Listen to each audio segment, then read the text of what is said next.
Okey, kat belakang ni ada Dr. Fauzan dengan Prof. Jom kita kacau dia orang. Dr. Prof nak kacau. Apa perasaan sekarang?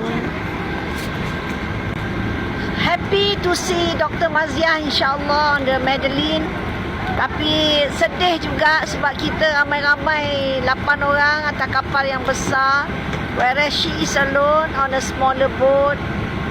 Tapi insyaAllah fokus kita satu, kita berlayar untuk memecah kepungan di Gaza dan membawa apa-apa aid yang kita bawa, dan kita berharap kita akan sampai ke Gaza insyaAllah.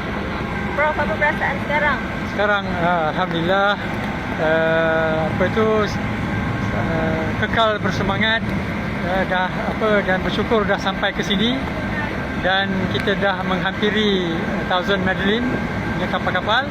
Bermaknanya kita bergerak dengan laju, dan insya-Allah semoga kita dapat sampai ke Gaza secepat mungkin insya-Allah. InsyaAllah. Lambai sikit.